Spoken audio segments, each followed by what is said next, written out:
आता सगळ्यांचं लक्ष इकडं पाहिजे. हावनी झालं. आता मी कोणाला हे करणार नाही, मी सरळ बाहेर हाकलून देईल. समोर लक्ष द्या. आपण काल करंट इलेक्ट्रिसिटी स्टार्ट केलं आणि बऱ्याचशा गोष्टी आपण काल समजून घेतल्या. काल आपल्याला योगायोगाने 2 पिरियड भेटले होते. करंट इलेक्ट्रिसिटी मध्ये काल जेवढं झालं तेवढं आज नाही होणार, कारण काल वेळ होता, आज नाही. आपण काल पाहिलं करंटची डेफिनेशन, थोडंसं रिकॅप एका मिनिटात करून घ्या. तर आपण पाहिलं current I is equal to Q upon T. त्याला आपण म्हटलं होतं the rate of flow of charge. आता हा कुठून असतो? Through the given cross section. Cross section मधूनच काढतात, कधी लक्षात ठेवा. त्याचं रिझन हे काल सांगितलं होतं. तर याच्यावर आपण Q is equal to IT हे पण लिहितो. चार्ज असतो करंट इंटू टाइम, आणि आपल्याला हे माहिती Q ला आपण NE पण लिहितो. आणि हे पाहिलं होतं वेअर n इज इंटिजर. हे तुम्हाला 12वी पर्यंत हेल्प करेल, लक्षात ठेवत चला. यावरून आपण NE ला IT म्हणू शकतो. हे एक रिलेशन होतं. त्यानंतर आपण काल कॉन्सेप्ट पाहिला होता पोटेन्शियल. आणि पोटेन्शियलला मिनिंग नसतं, पोटेन्शियल डिफरन्सला मिनिंग असतं. तर आपण पोटेन्शियल डिफरन्स, बेटा तुम्ही लहान लेकरासारखं करू नका. तर काल आपण पाहिलं होतं पोटेन्शियल डिफरन्स 2 पॉइंट मधला, तो होता work done per unit charge. इथे टाइम लिहू नका चुकून. Work divided by time power असतं. आता इथे वर्क पर युनिट चार्ज आहे. हा जो चार्ज होता Q, त्याला आपण नाव दिलं होतं काल युनिट पॉझिटिव्ह स्मॉल चार्ज. याची व्हॅल्यू खूप कमी असते. या स्मॉल चार्जलाच आपण एक काल नाव दिलं होतं टेस्ट चार्ज, कारण हा टेस्टिंग पर्पज साठी असतो. फॉर्म्युल्यामध्ये नंतर तो राहत नाही. जेव्हा आपण फोर्स काढतो, इलेक्ट्रोस्टॅटिक फोर्स काढतो, त्यावेळेस तो चार्ज कॅन्सल होत असतो. That is the main thing to be noted. आणि काल आपण पाहिलं होतं फॉर आवर कन्व्हिनियन्स आपण पोटेन्शियल ऍट P 0 मानलं होतं, कारण B आपण ठेवला होता इन्फिनिटीवर, आणि इन्फिनिटीला पोटेन्शियल 0 मानतात. दिस इज द कन्व्हेन्शन.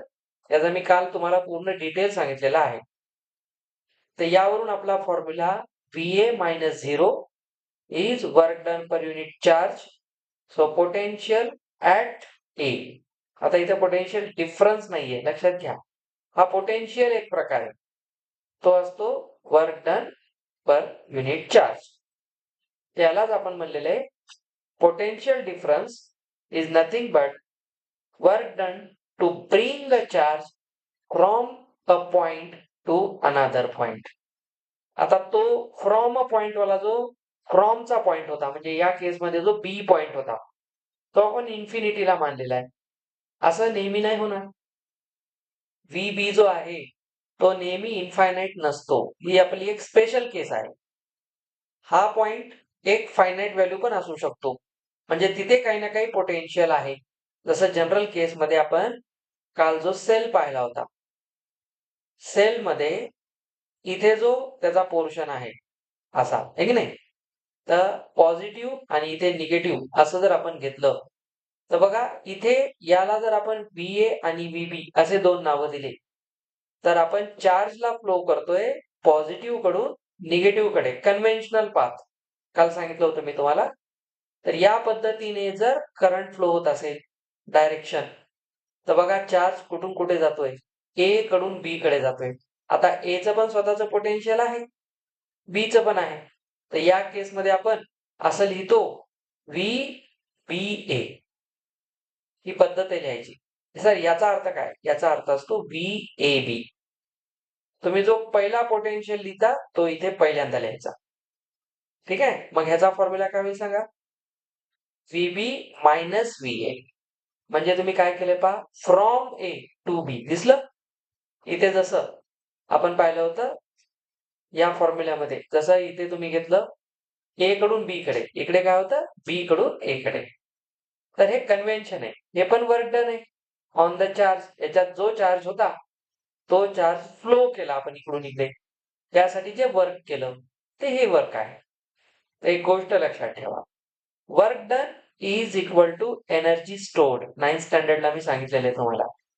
आपण जेवढं वर्क करतो ते वर्क जातं कुठं, हे नाही, ते एका फॉर्म ऑफ एनर्जी मध्ये स्टोअर होत असतं. आता ह्याच्यात कोणतं वर्क होतं, ह्याच्यामध्ये केमिकल एनर्जी होती. त्या केमिकल एनर्जीला आपण इलेक्ट्रिकल एनर्जी मध्ये कन्वर्ट केलं.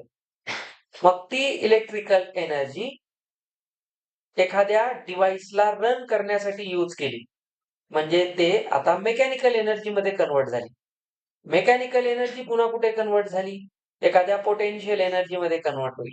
एनर्जी फिरत राहणार, ती डिस्ट्रॉय क्रिएट हा प्रकार नसतो. म्हणून बॅटरीचं काम एनर्जी क्रिएट करणं नाहीये, बॅटरीचं काम एनर्जीला फ्लो करणं आहे. आणि एनर्जी फ्लो तेव्हाच होईल जेव्हा पोटेन्शियल डिफरन्स असेल. म्हणून बॅटरीचं काम पोटेन्शियल डिफरन्स क्रिएट करणं आहे.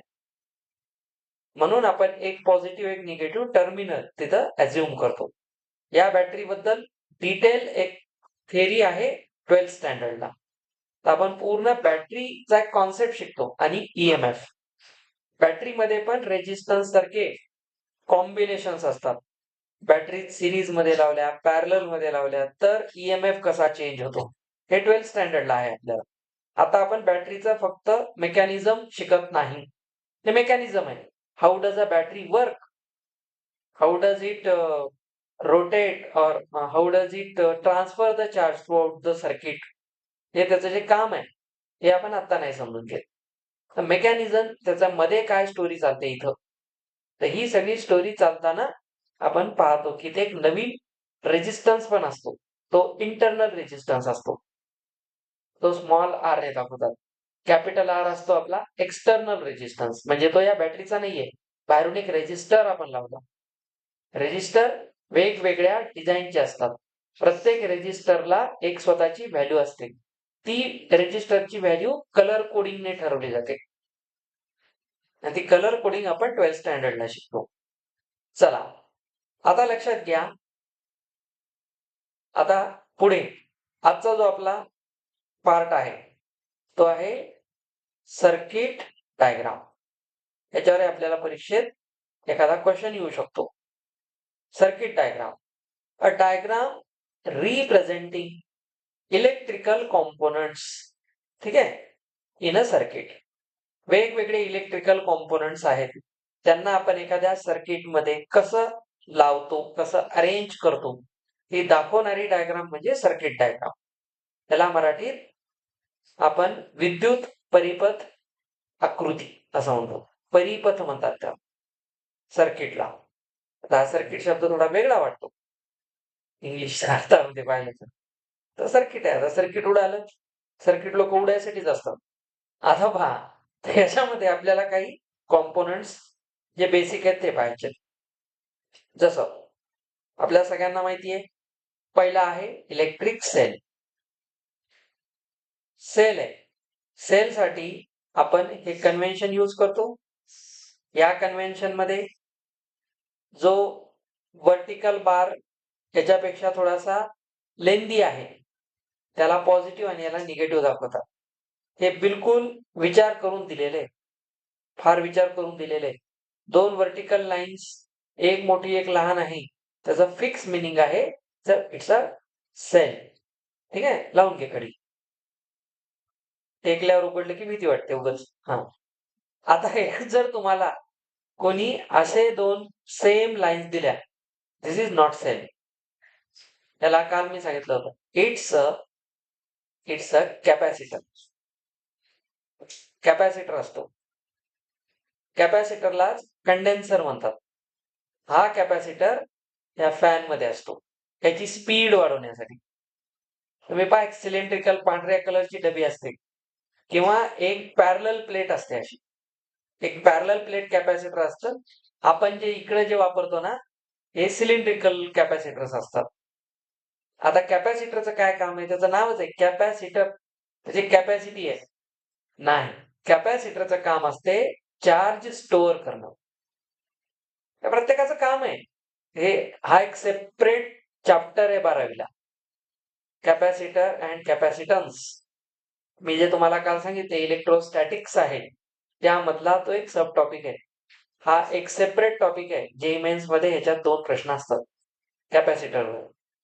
तर लक्षात घ्या, याचा आणि याचा सिम्बॉल थोडंसं कन्फ्यूज करणारा आहे. प्रॅक्टिसने येऊन जाईल. 2 पॅरलल लाईन्स काढलात इक्वल लेंथच्या तर तो कॅपॅसिटर असतो. ठीक आहे. आणि काल मी तुम्हाला अजून एक सांगितलं होतं, हा जर स्पीड ब्रेकर काढला झिगझॅग लाईन तर हा रेजिस्टर आहे. त्याचं चिन्ह असंच का काढलं सर? तो स्पीड ब्रेकर आहे. करंटला तो फ्लो होऊ देत नाही. त्याचं नावच आहे रेजिस्टर. तो रेजिस्ट करतो, चार्जला फ्लो होऊ देत नाही. ज्या सर्किटचं रेजिस्टर जास्त त्याच्यात करंट फ्लो कमी असतो. आता सगळ्यात जास्त रेजिस्टन्स कोणाचं असतं? इन्सुलेटर्सचं असतं. म्हणून इन्सुलेटर्स मध्ये करंट फ्लो होत नाही, म्हणून त्याचं नाव इन्सुलेटर्स. म्हणजे त्या इन्सुलेटर मध्ये करंटचं इन्सल्ट होतं, काही नाही, ते करंटला यूज देत नाही तिकडे. आणि दुसरा एक असतो काल सांगितलेला उंदीर, याला इंडक्टर म्हणतात. तर हा इंडक्टन्स क्रिएट करतो. इंडक्टन्स असते एक प्रकारचा फेनॉमिना आहे मायकल फॅरेडे यांच्या इलेक्ट्रोमॅग्नेटिक इंडक्शन लॉ मधून आलेला. याच प्रॉपर्टीवर आपण आज जनरेटर्स तयार केले. खेडोगावी लग्न वगैरे असताना बघा, अचानक लाईट वगैरे गेली, तिथे होंडा कंपनीचे लाल कलरचे मोठे डबे असतात. ठीक आहे. होंडा कंपनीचे जनरेटर जास्त प्रसिद्ध आहेत. आणि त्याला एक मागे शाफ्ट असतो, असं जोरात ओढतात त्या पट्ट्याने. त्याच्यात पेट्रोल असतं भरलेलं. डिझेल पेट्रोल, आणि डिझेल स्वस्त असतं म्हणून पेट्रोल नाही चालतं, तसं काही नाही. त्याला जोरात ओढलं की मग त्याचं काय काम आहे, ते मधल्या आर्मेचर कॉइलला रोटेट करतं. आपण नेक्स्ट चॅप्टर मध्ये शिकणार जनरेटरचं प्रिन्सिपल काय आहे, ते नेमकं कसं काम करतं, तिथे left hand right hand rule कसे लागतात, ते आपण नेक्स्ट चॅप्टर मध्ये शिकणार. या चॅप्टरला चांगलं डिटेल मध्ये शिकून घ्या, मी एकही गोष्ट सोडत नाही. चलो, इलेक्ट्रिक सेल असं दाखवतात. काल मी सांगितलं सेल से सेल मिला, है की नाही. तर एक सेल घेतला, परत एक दुसरा सेल घेतला, परत एक तिसरा सेल घेतला, आणि चालूच राहिलो. तर सेल सोबत आपण पॉझिटिव्ह निगेटिव्ह निगेटिव्ह असं चालत राहणार. सर असं का करत नाही? ऐका बेटा, असं का करत नाही, हे रॉंग आहे. सर्किट जाम होऊन जाईल. असं कधीच होत नाही. इकडे पॉझिटिव्ह इकडे निगेटिव्ह आहे, मग परत इकडे निगेटिव्ह इकडे पॉझिटिव्ह आहे, म्हणजे करंट निघाला पॉझिटिव्ह कडून पॉझिटिव्ह कडे, असं कधी होत नसते. चार्ज असा फ्लो होत नाही, कारण पोटेन्शियल डिफरन्स 0 राहील दोघांचा. समजून घ्या. त्याच्यामुळे सर्किट डायग्राम काढताना आपण सर्किट नाही व्हायचं, प्रॉपरली काढायचं. त्याच्यात चुका नाही झाल्या पाहिजे. चला नीट बसा आणि लक्ष द्या. तर याला आपण म्हणतो बॅटरी. ठीक आहे. आता या दोघात काय फरक आहे? सेल जो असतो ना, सेलला मराठीमध्ये घट म्हणतात, विद्युत घट, घट असतो. आणि बॅटरीला विजेरी म्हणतात, मराठी वर्ड विजेरी म्हणतात. लक्षात घ्या. हीच गंमत आहे, महाराष्ट्रात मराठीचीच नाही लोकायला. आता बघा, बॅटरी तर या पद्धतीने, आणि हा सेल, हे कॉम्पोनंट्स आहेत, हे आपल्याला माहित पाहिजे. आता इथं असते एक प्लग की. प्लग की साठी 2 सिंबल असतात.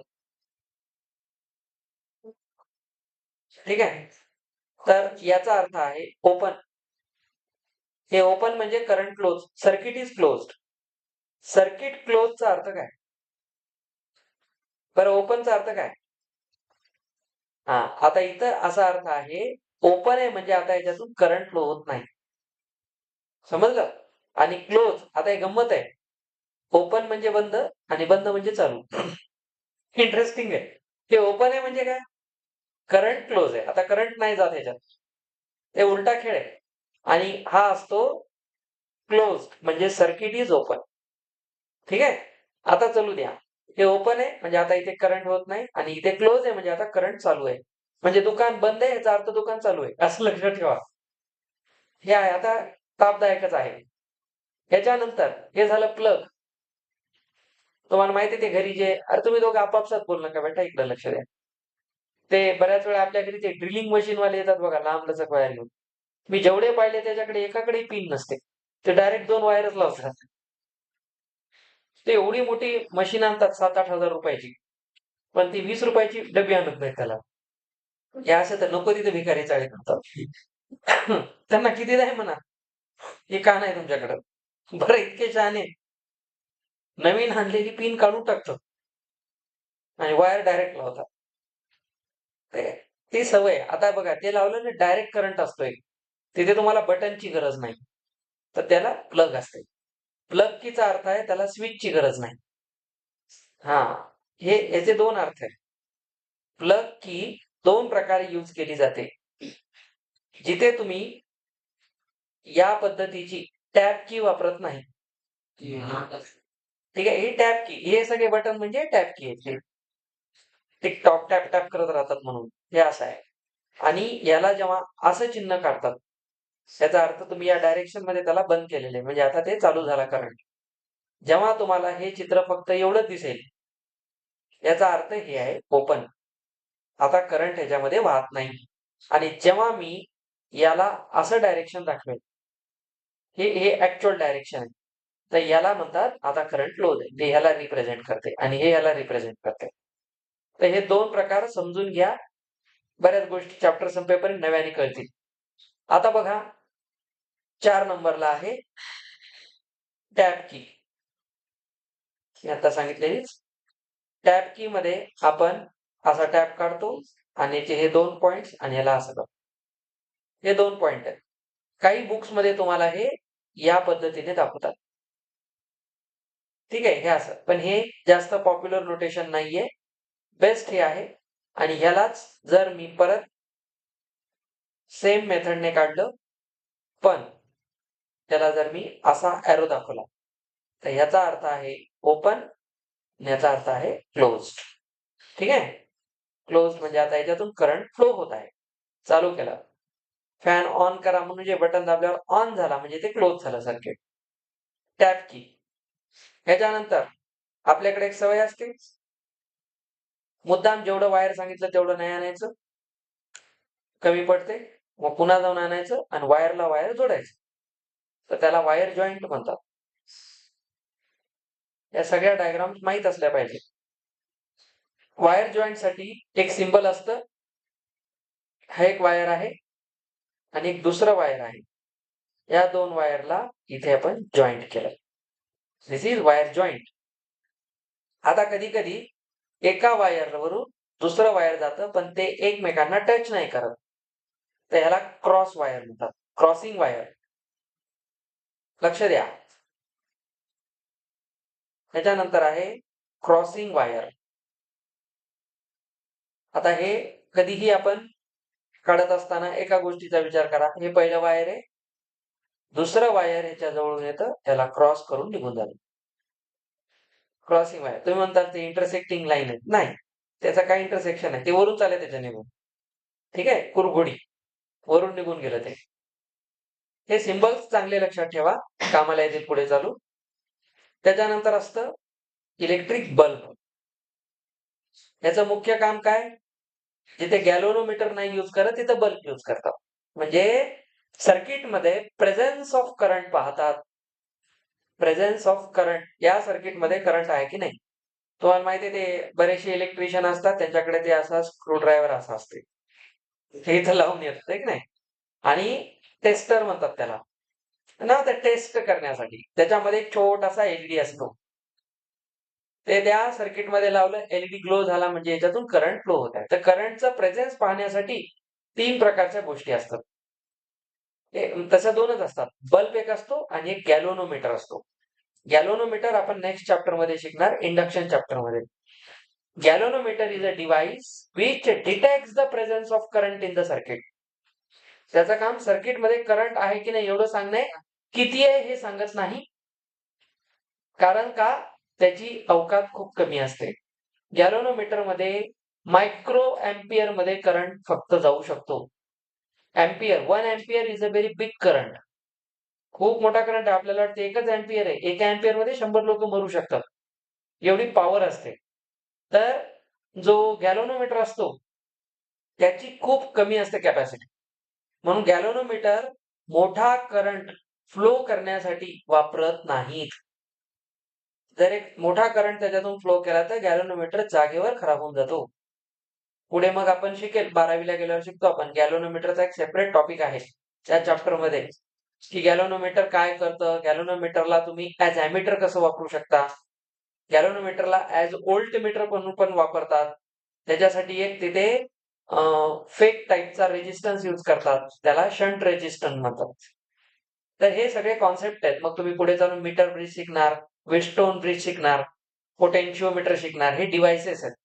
पुढे आपण पाहतो ट्रान्सफॉर्मर्स. हे सगळे आता 12वीला तुम्हाला जे जे वाटते ते इलेक्ट्रिकल इंजिनिअरिंगचे सगळे टॉपिक आहेत.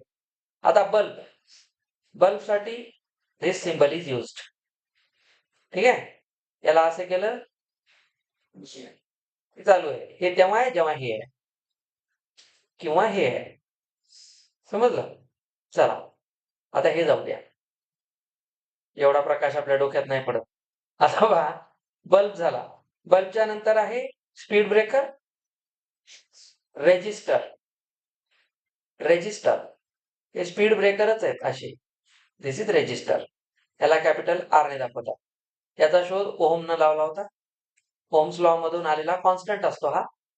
ठीक आहे, Ohm's law is very good but not perfect. Ohm's law सगळीकडे काम करू शकत नव्हता, म्हणून पुढे आला किर्चॉफ लॉ. पुढे शिकाल 12वीला गेला. रेजिस्टर.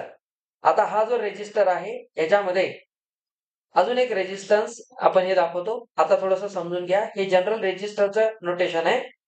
आता एक असतो व्हेरिएबल रेजिस्टर. आता हे फक्त तुम्ही सिंबल लक्षात ठेवा, आता याचं ऍप्लिकेशन तुम्हाला नाही कळणार. व्हेरिएबल रेजिस्टर आपण जर काढायचं ठरवलं तर दोन प्रकारे काढतात. एक रेजिस्टर काढून कसा बाण मारतात. याचा अर्थ आहे की रेजिस्टन्स आपण सर्किट मध्ये चेंज करतोय. Why do we need to change the resistance in a circuit? This process is done in Wheatstone bridge or meter bridge. त्याच्यासाठी आपण काय करत असतो, एक नल पॉइंट शोधत असतो.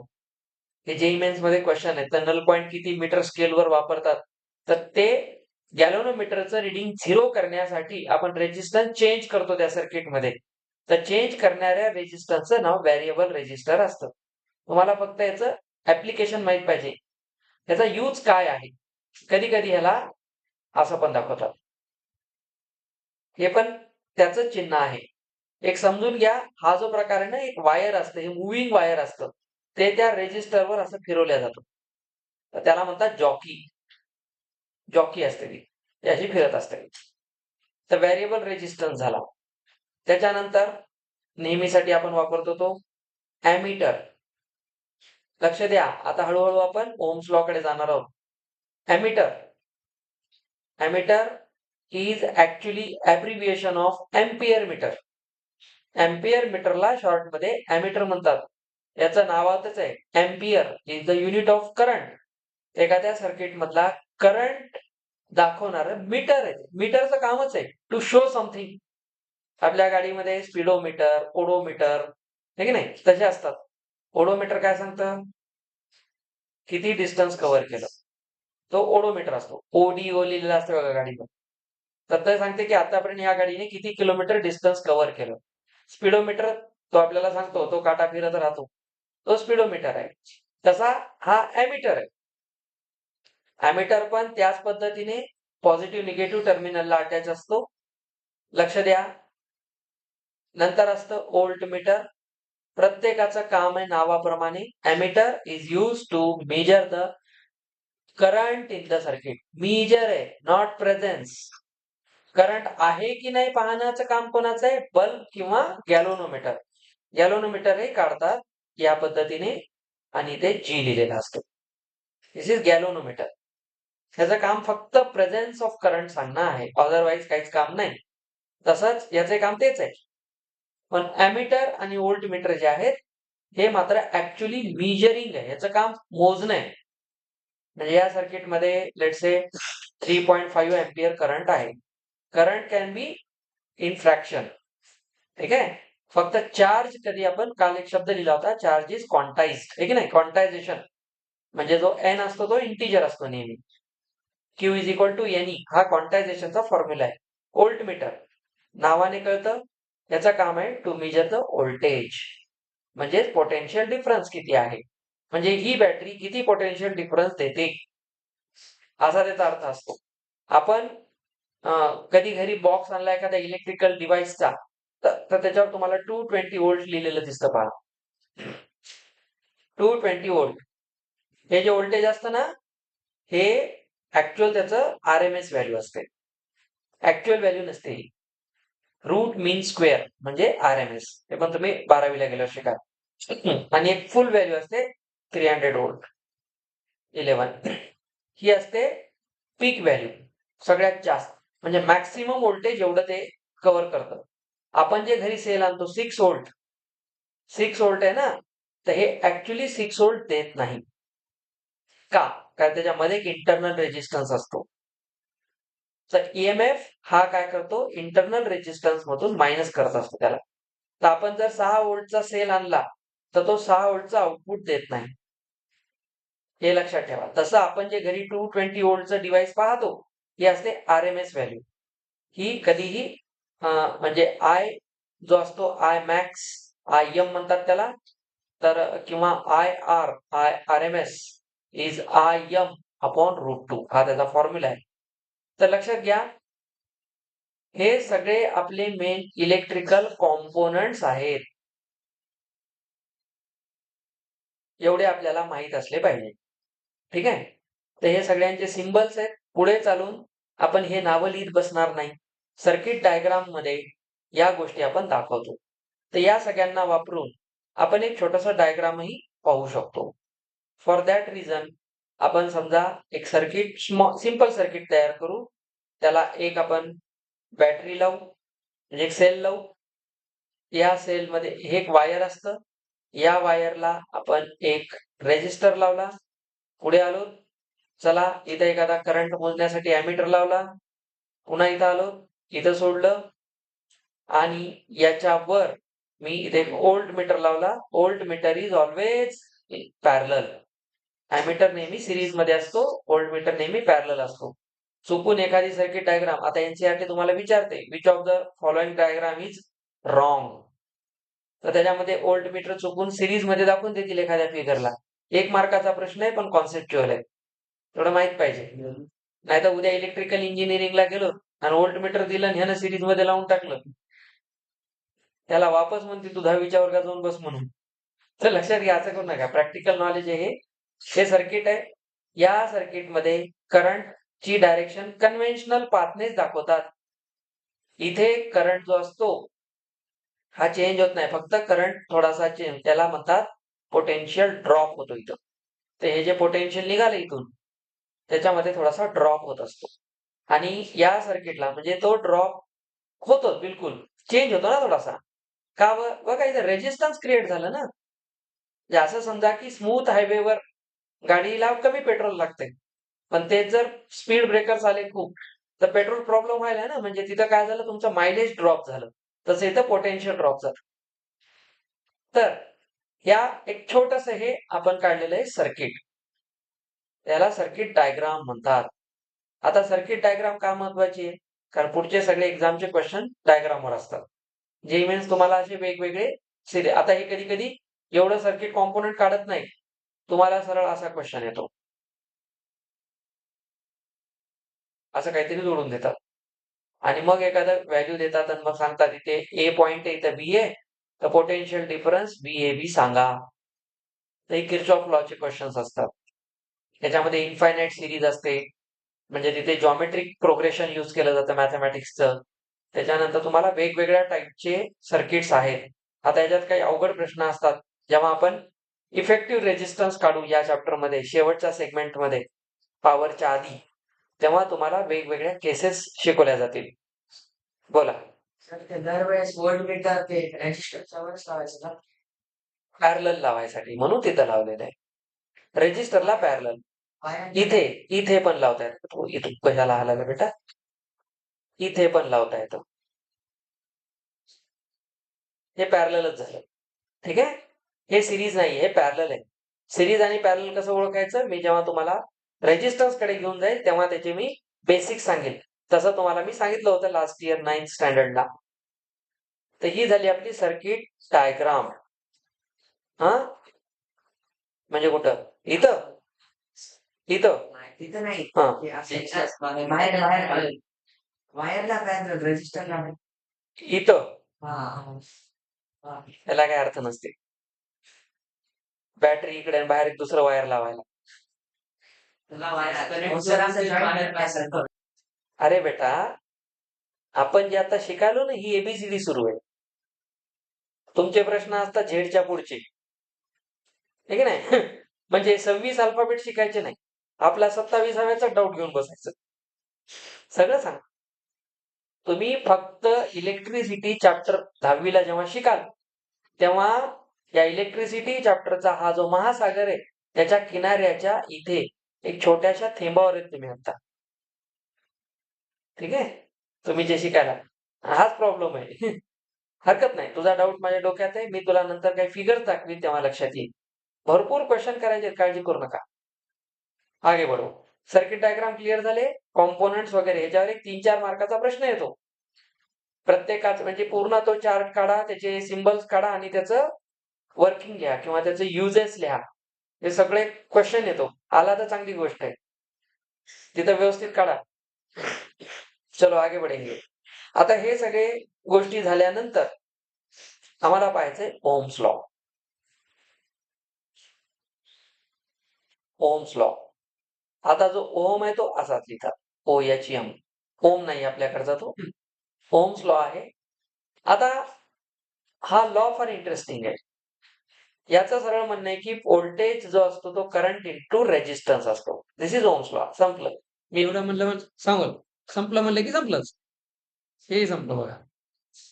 आता ओम्स लॉ जो आहे तो ऍक्च्युली काय सांगतो? ओम्स लॉ पासून आपल्याला शोध लागलाय का आर नावाच्या कॉन्सेप्टचा.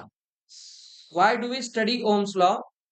Ohm's law is studied only to define a new quantity in current electricity that is called resistance. तर त्याने काय केलं पहा, त्याने I वर्सेस V ग्राफ काढला.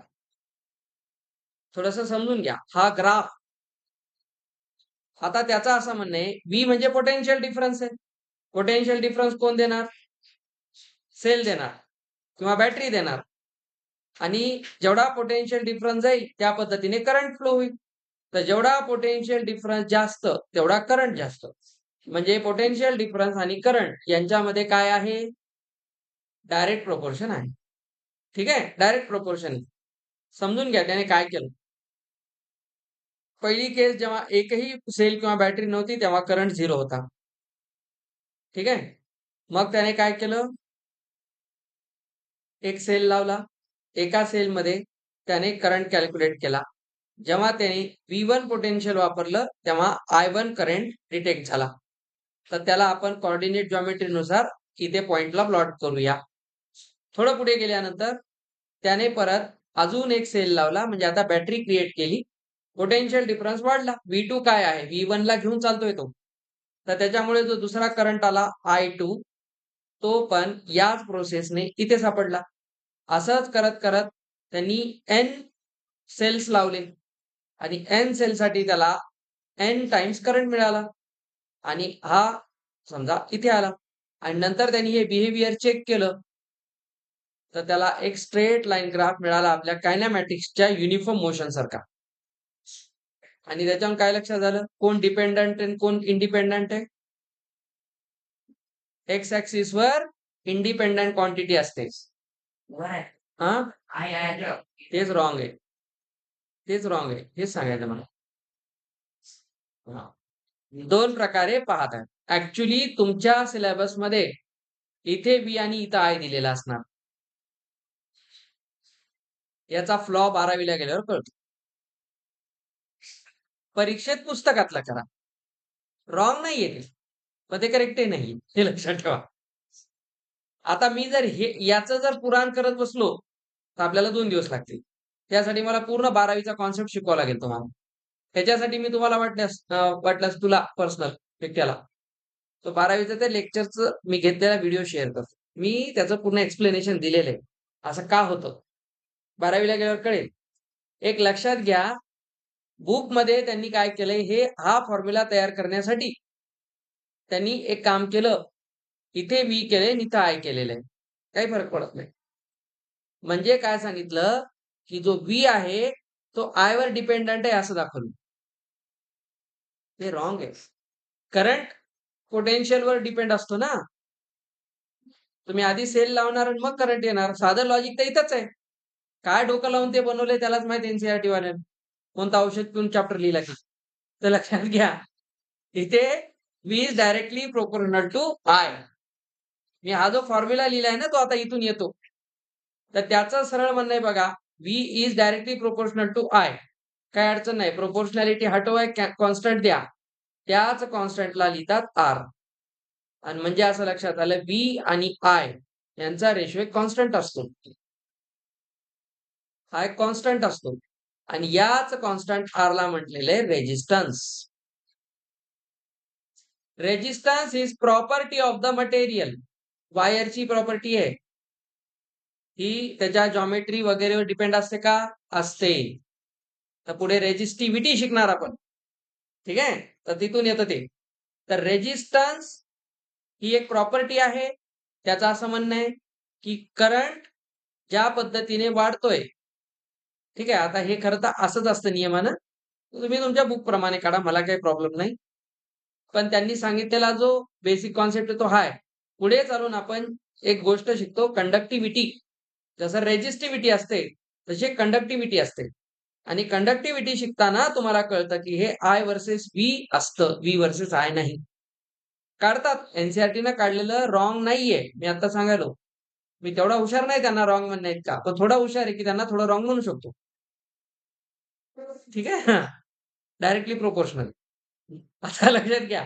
V is directly proportional to I. हाच ओहम्स लॉ आहे. ठीक आहे? आणि त्याने हा फॉर्म्युला दिला. तर तुम्हाला लक्षात ठेवायचं तर हे एक ठेवा आणि एक ठेवा. तर आर असतो resistance. Resistance is a constant. But Ohm's law is not applicable for all kinds of conductors. सगळ्यांना नाही. आर्सेनिकने पुन्हा ॲल्युमिनियम यांच्यामध्ये आपण पाहतो की आर्सेनिक जो इलेमेंट आहे ग्रुप 13चा त्याच्यामध्ये तुमच्या लक्षात येईल की ओहम्स लॉ फॉलो होत नाही. कारण तो कंडक्टर नाहीये. तो सेमी कंडक्टर आहे. Semi conductor. बाकी इन्सुलेटर्स आहेत. असो. तर हा जो आर असतो यालाच त्यांनी आरचं जे युनिट आहे हे दिलेलं आहे ओहम. एसआय युनिट आहे हे. आणि ओहमला आपण कॉलर साइनने दाखवतो. डॉलरनं दाखवतो, कॉलर साइनने दाखवायचं. तर हे या पद्धतीने काढतात. हे ओहमचं चिन्ह आहे. असंच काय ते त्यालाच माहित. असो. तुम्ही फक्त हे चिन्ह लक्षात ठेवा. खूप पॉप्युलर चिन्ह आहे.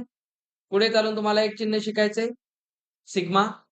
हे कंडक्टिव्हिटीचं असतं. Conductivity is inversely proportional to resistivity. आता रेजिस्टिव्हिटी आपण काढतो रोने.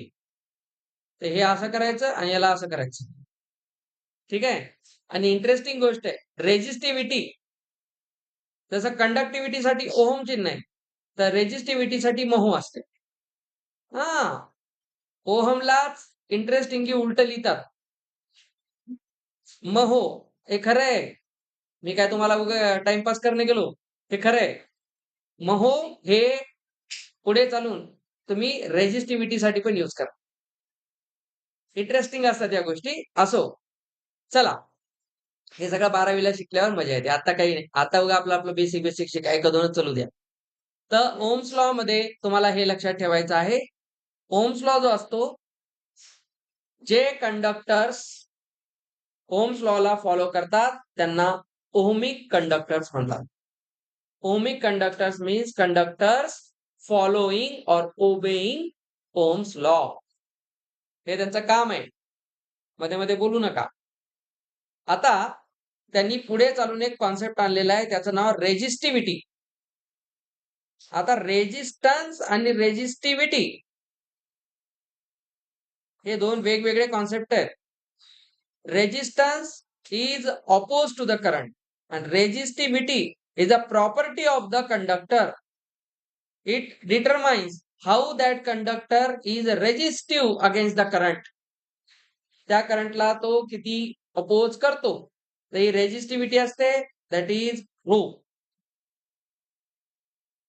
रो या ग्रीक साइनने आपण याला दाखवतो. तर एक गोष्ट लक्षात घ्या, जो रेजिस्टन्स असतो तो डायरेक्टली प्रोपोर्शनल असतो लेंथला, हे असं लक्षात आलेलं आहे.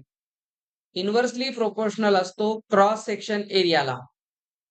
अजून एक गोष्ट असते याच्यामध्ये, टेम्परेचर डिपेंडन्सी पण असते, पण टेम्परेचर डिपेंडन्सी आपण 12th स्टँडर्डला शिकतो. त्याच्यासाठी एक फॉर्म्युला आहे पुढे चालून तुम्हाला, पण तुम्हाला आता इथं फक्त लिहून दिलेलं असते टेम्परेचरवर डिपेंड. फॅक्टर्स अफेक्टिंग रेजिस्टन्स, हे नाही. तर रेजिस्टन्सला अफेक्ट करणाऱ्या फॅक्टरमध्ये लेंथ असते. जेवढी लेंथ जास्त तेवढा रेजिस्टन्स जास्त. असं का बरं? लॉजिक आहे. एखाद्या कंडक्टरची लेंथ जास्त आहे म्हणजे याच्यात खूप सारे चार्जेस आहेत. खूप सारे चार्जेस म्हणजे खूप जास्त स्पीड, आणि म्हणजे खूप जास्त कोलिजन, म्हणजे खूप जास्त रेजिस्टन्स. अरे बाबा, हे जेव्हा रॅन्डम मोशन करतात सगळे चार्ज एकमेकावर आपटतात ना, त्यामुळे त्यांची जी ऍव्हरेज वेलॉसिटी असते ती 0 असते, पण स्पीड जी असते ती कमी होते. आणि या कमी होण्याच्या स्पीडलाच ड्रिफ्ट वेलॉसिटी म्हणतात. हे जे मी काल म्हणलो होतो ने आता वर देवा मधला जो व्हिडिओ होता, ती ड्रिफ्ट वेलॉसिटी होती. आपापसात बोल नको श्रीनिवास, काय शोध लावायला. तर रेजिस्टन्स जो असतो, इक्वेशन 1 आहे, it is directly proportional to length, inversely proportional to cross section area. Combining both equations आपण म्हणतो it is directly proportional to L, inversely proportional to A. Removing this sign, we have to introduce a constant of proportionality that is called resistivity. तर ही resistivity आहे. तर resistivity is nothing but RA upon L. दिसलं? RA upon L. AR Rahman ने lyrics को music दिया, लक्षात ठेवा. RA upon L. आता आपण याचं युनिट तयार करू. छान मज्जा येईल बघा. रेजिस्टन्सचं युनिट असतं ओहम, एरियाचं युनिट असतं मीटर स्क्वेअर, लेंथ असते मीटर. 1 मीटर स्क्वेअर को कैंसिल करेगा और यहाँ बनेगा ओहम मीटर. तर रेजिस्टिव्हिटीचं याचा युनिट असतं ओहम मीटर. समजलं युनिट कसे बनतात? आता शिका. पुन्हा तुम्हाला जे मेन्स मध्ये वापरायचे युनिट्स लिहायचे, तर बनवता आले पाहिजे युनिट्स. युनिट्स बनवण्यासाठी फॉर्म्युले माहित पाहिजे. एनसीईआरटीचं पुस्तक काढायचं. आज शिकवलेला भाग इलेक्ट्रिकल सर्किट जाऊ द्या, ओम्स लॉ आणि रेजिस्टिव्हिटी पूर्ण वाचून काढायचा.